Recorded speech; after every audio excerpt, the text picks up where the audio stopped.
Bismillahirrahmanirrahim. Assalamualaikum warahmatullahi wabarakatuh. Alhamdulillahirabbil alamin wa bihi nasta'in ala umuri dunya waddin. Wassalatu wassalamu ala asyrafil anbiya'i wal mursalin wa ala alihi wa ashabihi ajma'in. Amma ba'du. Alhamdulillah, pada kesempatan kali ini kita dapat bertemu lagi di dalam pelajaran akidah di kelas 4 ini. Kita memasuki pelajaran kedua, yaitu tentang iman kepada Rasul-Rasul Allah. Ini merupakan lanjutan dari bab sebelumnya di pelajaran akidah di kelas 4 ini. Baiklah anak-anakku, sebelum kita mulai pelajaran pada kesempatan kali ini, marilah kita membaca doa untuk kelancaran kegiatan belajar kita pada kesempatan kali ini. Al-hadhihi niyyah wa kullu niyatin shalihah. Al-Fatihah. A'udzubillahi minasyaitonir rajim. Bismillahirrahmanirrahim. Alhamdulillahirabbil alamin. Arrahmanirrahim. Maliki yaumiddin. Iyyaka na'budu wa iyyaka nasta'in. Ihdinas siratal mustaqim. Siratal ladzina an'amta 'alaihim ghairil maghdubi 'alaihim waladdallin. Rabbighfirli wa liwalidayya. Amin. Baiklah anak-anakku, langsung saja kita masuk ke materi, yaitu iman kepada Rasul-Rasul Allah. Yang pertama yaitu pengertian iman kepada Rasul Allah. Iman kepada Rasul Allah merupakan rukun iman yang keempat. Umat muslim harus meyakini dengan sepenuh hati bahwasannya Allah telah mengutus Rasul-Rasulnya kepada umat manusia pada setiap zaman untuk mengarahkan manusia ke jalan yang benar, supaya manusia tidak salah arah dalam mensucikan, kemudian mengagungkan dan menyembah. Maka manusia memerlukan yang namanya Rasul. Rasul sendiri mendapat tugas dari Allah untuk membimbing manusia di dalam kehidupannya agar tidak tersesat. Kemudian apa yang dimaksud dengan iman kepada Rasul? Pengertian iman kepada Rasul adalah meyakini bahwa Rasul itu benar-benar utusan Allah Subhanahu wa ta'ala yang diberi tugas oleh Allah untuk membimbing umatnya ke jalan yang benar sehingga selamat di dunia dan juga di akhirat. Itu pengertian iman kepada Rasul. Kemudian yang selanjutnya, jumlah Nabi dan Rasul sebenarnya sangat banyak, bahkan bisa mencapai ribuan. Akan tetapi yang disebutkan di dalam Al-Quran hanya sebanyak 25 Nabi dan Rasul, mulai dari Nabi Adam alaihissalam, Nabi Idris, Nabi Nuh dan seterusnya, sampai yang terakhir yaitu Nabi Muhammad sallallahu alaihi wasallam. Nah, itu makanya kenapa Nabi Muhammad disebutnya Khatimul Anbiya, yaitu penutupnya para nabi dan rasul, karena Nabi Muhammad merupakan nabi yang paling terakhir. Jadi setelah Nabi Muhammad tidak ada lagi nabi dan rasul yang diutus oleh Allah.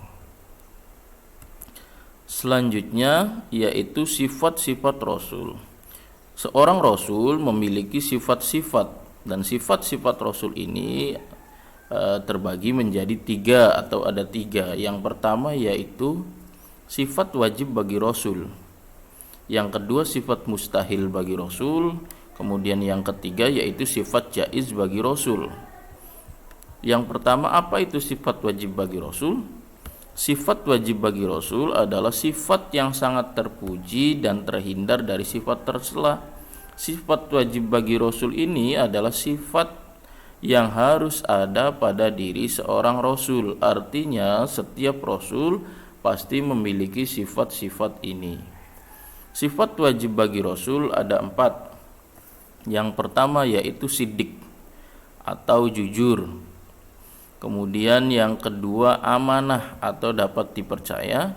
Yang ketiga yaitu tabligh, yaitu menyampaikan, dan yang keempat yaitu fatonah, cerdas.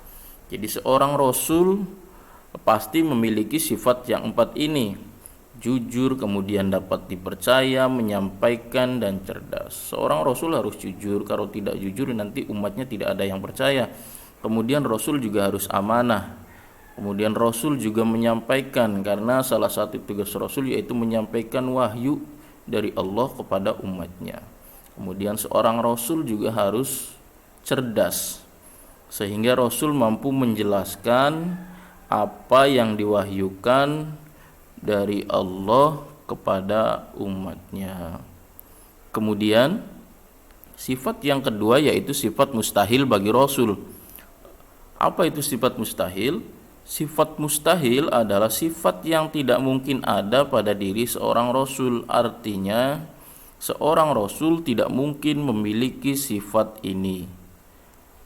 Sifat mustahil yaitu sama juga ada 4. Yang pertama yaitu kizib. Kizib itu artinya dusta, kemudian khianat atau tidak dapat dipercaya. Yang ketiga yaitu kitman, artinya menyembunyikan. Kemudian yang keempat yaitu baladah atau artinya bodoh. Jadi sifat mustahil bagi rasul ini merupakan kebalikan dari sifat wajib bagi rasul. Artinya seorang rasul tidak mungkin memiliki sifat-sifat ini. Rasul tidak mungkin kizib atau dusta, seorang rasul tidak mungkin khianat, seorang rasul tidak mungkin kitman atau menyembunyikan, kemudian seorang rasul tidak mungkin baladah atau bodoh. Yang selanjutnya yaitu sifat jaiz bagi rasul.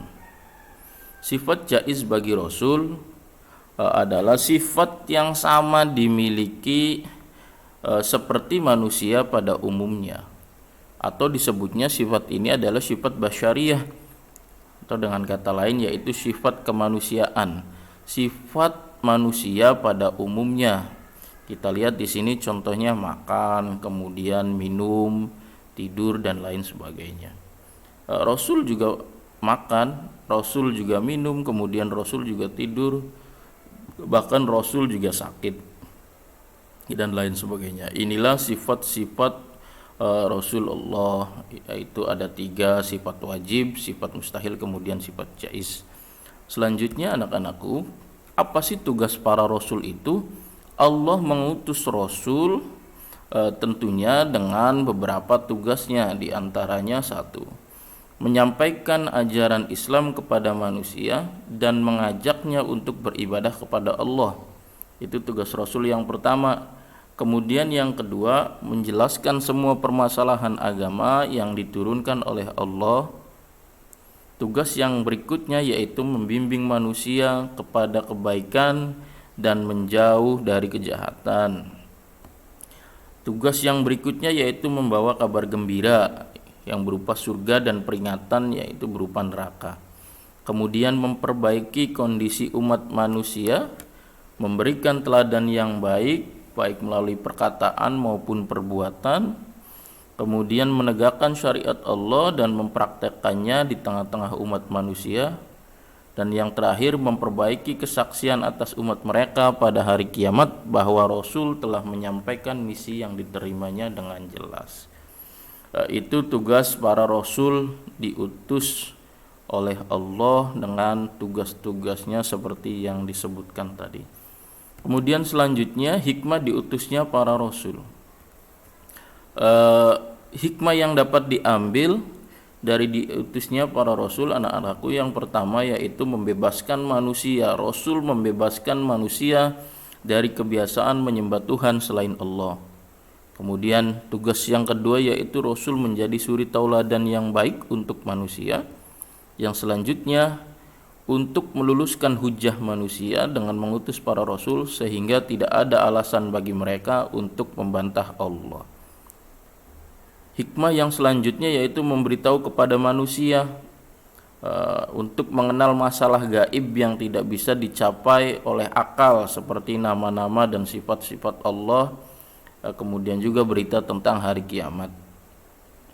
Kemudian yang selanjutnya memperbaiki, membersihkan, kemudian mensucikan jiwa manusia memperingatkan hal yang bisa merusaknya.